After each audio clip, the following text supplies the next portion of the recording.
नाही राज, तू तू खोटं बोलतोय, तू माझी मस्करी करतोयस ना राज, खरंच राज, तू खोटं बोलतोयस माझ्याशी, तू खोटं बोलतोयस नाही साक्षी, मी आधी इथेच तुला हेच सांगितलं होतं, याच तळोबाच्या समोर, की मी जर मनात आणलं तर पुढच्या क्षणी तुझ्या दादूंना इथे हजर करू शकतो.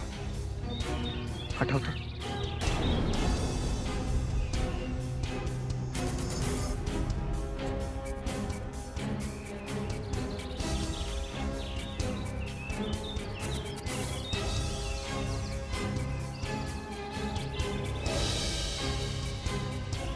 हे सगळं ऐकल्यावर तुम्हाला माफ करणार नाहीच मला माहिती आहे, पण मी तरी काय करू साक्षी, सांग ना. तुला पहिल्यांदा पाहिलं आणि मी तुझ्या प्रेमात पडलो. फक्त तुझ्या प्रेमासाठी मी आजपर्यंत साक्षी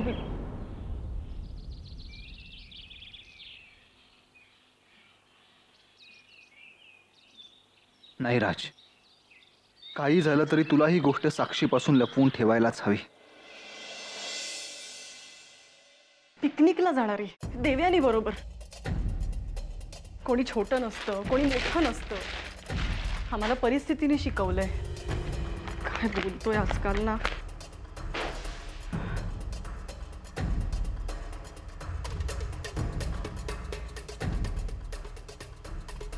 श्रावणी, काय झालं एवढी आदळापट करायला? आदळापट करू नको तर काय करू? विचार करून करून डोकं फुटायची वेळ आली आता. मी जेवढं विक्रमादित्याच्या जवळ जायचा प्रयत्न करते ना, तितकाच माझ्यापासून तो लांब जात चाललाय आता. काय झालं ते सविस्तर सांगशील का?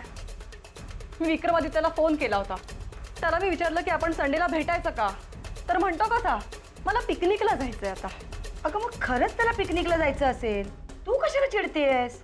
मग कुणाबरोबर जायचंय ते विचार. कुणाबरोबर? देवयानी बरोबर.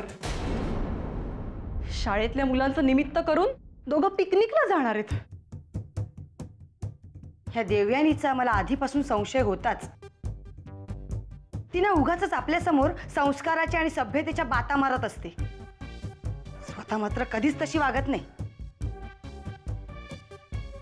ही देवयानी पक्की खाली मुंडी आणि पाताळ धुंडी आहे. विक्रमादित्यला तिनेच नादाला लावले, पण आपल्याला असं सांगते की तो तिच्या मागे लागलाय. एवढ्या मोठ्या श्रीमंत घराण्याबरोबर सोयरीक होण्याची आयती संधी चालून आली आहे. ती कशी गप्प बसेल? मग आपण काय तोपर्यंत हातावर हात ठेवून गप्प बसायचंय का? तू नको काळजी करूस, मी आहे ना, मी बघते तिच्याकडे. मग तू नेहमी हेच म्हणतेस, तू स्वतः काही करत नाहीस आणि मलाही काही करून देत नाहीस. मी एवढी मेहनत करून विक्रमादित्य त्या देवयानीला एवढा इम्पॉर्टन्स देणार असेल ना, तर नाही सोडणार तिला, मी नाही सोडणार. श्राऊ,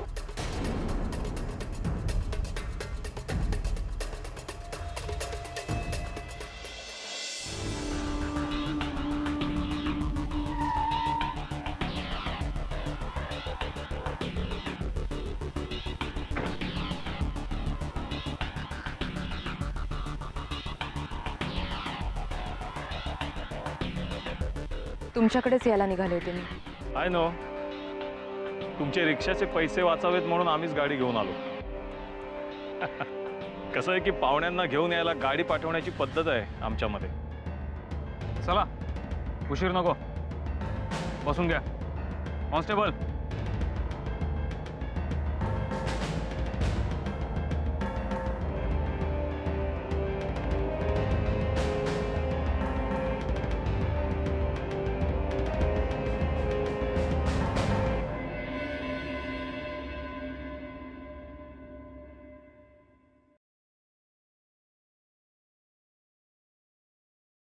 रणवीरराजे, जगाचे प्रश्न सोडवायला तुमच्याकडे वेळ आहे. घरातले प्रश्न तुम्ही कधी सोडवणार?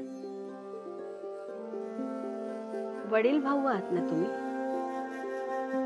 मग तुमचा अधिकार तुम्ही कधी दाखवणार? कुणाबद्दल बोलताय तुम्ही साईमा? विक्रमादित्यांबद्दल. ते फक्त तुमचंच ऐकतील. त्यांना लग्नासाठी तयार व्हायला सांगा. त्यांनी आमचं ऐकण्यासाठी त्यांच्याकडे वेळ कुठे आहे? आणि हल्ली तर ते आपल्याच धुंदीत असतात. ते जर स्वतःच्या धुंदीतच वावरत असतील ना, तर आमच्या अपूर्ण इच्छांसोबत आम्हाला या जगाचा निरोप घ्यावा लागेल असं आमच्या वतीनं तुम्ही त्यांना सांगा. साईमा, आमची काळजी वाटते ना तुम्हाला, म्हणून तरी विक्रमादित्यांना सांगा. आम्ही आपल्या तोलामोलाची राजघराण्यातली 2 स्थळं पसंत केलेली आहेत. त्यापैकी कुठलंही स्थळ त्यांनी पसंत केलं ना तरी ती सून म्हणून आम्हाला पसंत आहे.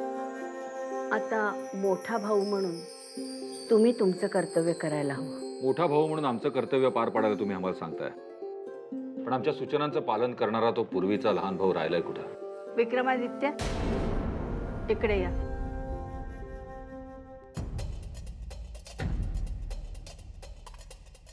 रणवीर राजे, आजच सोक्षमोक्ष लावून टाका. तुम्ही आमच्या समोरच आत्ता ह्यांना सगळं काही विचारा.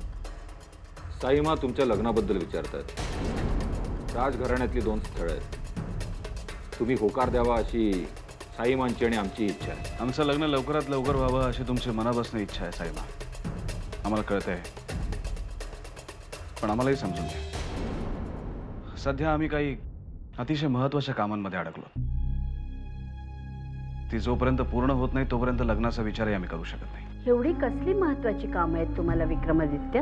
साई, मग काही कामं आमच्यासाठी महत्त्वाची आहेत म्हणजे ती इतरांसाठीही महत्त्वाची असतील असा त्याचा अर्थ होत नाही. आम्हाला तुमचं काही एक ऐकायचं नाही. प्रत्येक गोष्ट ही वेळेवर व्हायला हवी या मताचे आम्ही आहोत. तुमची सगळी कामं संपेपर्यंत तुमच्या लग्नासाठी थांबायला आमच्याकडे वेळ नाही. साईमा तुमच्या भल्यातच सांगतायत. तुम्ही आमचं ऐकायचंच नाही हे ठरवलं हे खरं आहे. साईमांचं तरी ऐका. माणसाला वेळेच्या आधी आणि नशिबापेक्षा जास्त मिळत नाही असं तुम्हीच आम्हाला सांगायचं. तरी आम्ही साईमांचं ऐकायचं असं तुम्हाला मनापासून वाटतं? काय हरकत आहे? किती दिवस अजून टाळणार आहात? ती वेळ येईपर्यंत. साईमा, असं समजा की आमच्या आयुष्यातला साथीदार आमच्या नशिबात येण्याची वेळ अजून आली नाहीये.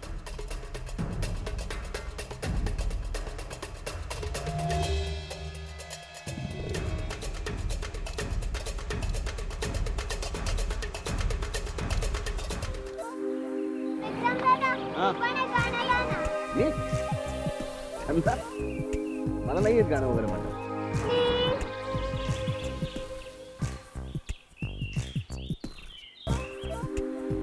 गाणे नवे सूर वाऱ्याचे, हात हाती सयांचे. भूल भुलैया कुठला कुठले हे रस्ते, आपल्या पाशी येईल जे आपुले असते. आता पूर्ण वाटतं ना? अपूर्ण नाही वाटत आहे. आम्हाला असं वाटतं या शब्दांमध्ये आमच्या भावना गुंतल्या.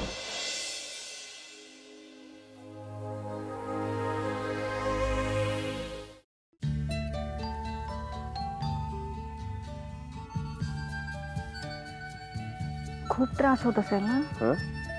हातामुळे खूप त्रास होतो ना? नाही, बँडेज मध्ये आहे ना, त्यामुळे जरा अवघडल्यासारखं होतं. काय म्हणाले डॉक्टर? कधीपर्यंत बरा होईल हात? डॉक्टर म्हणालेत काहीतरी, पण आम्हाला असं वाटतं की ज्या हाताने आजपर्यंत आयुष्यात एकही चांगलं काम केलं नाही तो हात बरा होऊन तरी काय उपयोग.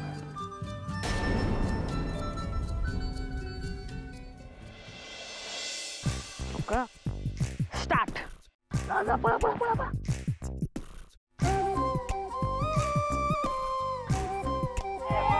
अच्छा, ठीक आहे ठीक आहे ठीक आहे, ओके ओके. हां, देवयानीबाई, पट्टी नीट बांधा, घट्ट, काही दिसता कामा. हरी काका, घ्या तुम्हीच बांधा. नीट बघा पट्टी घट्ट बांधतात की नाही.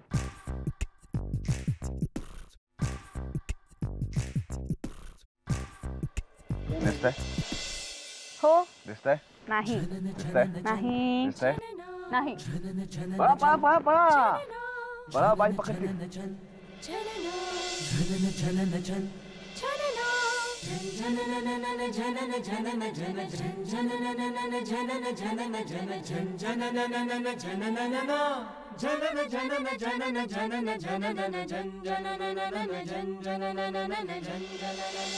कुठे गेले सगळे?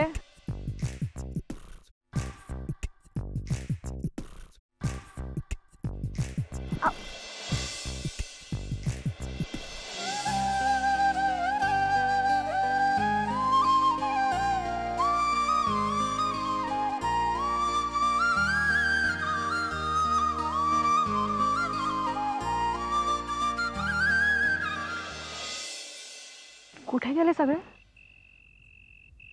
आहेत सगळे इथेच आहेत.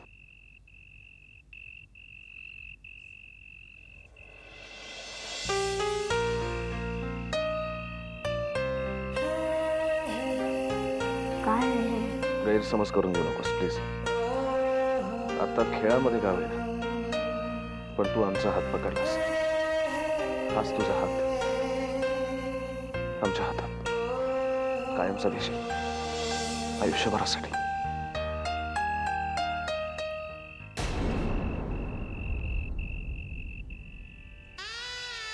खरं तर कधीपासून तुला ही गोष्ट आम्हाला सांगायची होती, फक्त आम्हाला संधी मिळत नव्हती. पण खरं सांगतो देवयानी, आम्ही तुझ्यावर मनापासून प्रेम करतो. विक्रमादित्य आणि प्रेम. खरं तर आश्चर्य वाटलं असेल तुला आमच्या तोंडून प्रेम वगैरे ऐकून. कदाचित तुझा विश्वासही बसणार नाही आमच्यावर, पण आम्ही अगदी खरं सांगतो देवयानी, अगदी खरं. शरीराबरोबरच मनानेही कोलमडलेला या विक्रमादित्य राजशिर्केला तुझ्या आधाराची गरज आहे. देशील?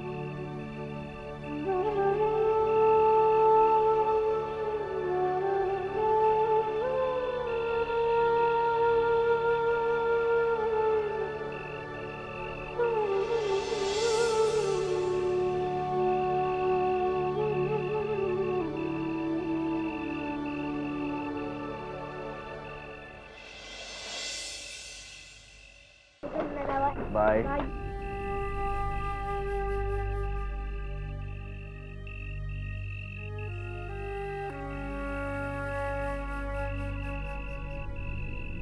देवयानी,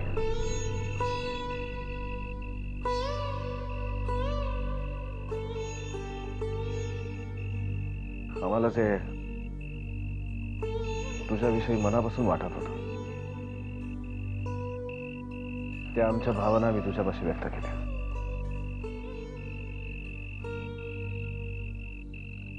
तुलाही आमच्यासारखंच वाटायला हवं असा आमचा हट्ट अजिबात नाही. पण खरं सांगायचं तर जेव्हापासून आम्ही आजारातनं बाहेर आलो ना तेव्हापासून सतत आम्ही स्वतःला तुझ्या आजूबाजूलाच पाहतोय.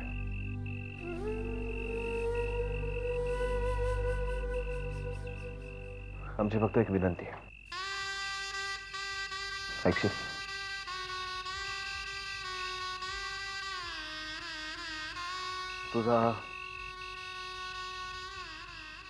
तुझा जो काही निर्णय आहे तो घ्यायची घाई करू नकोस. फक्त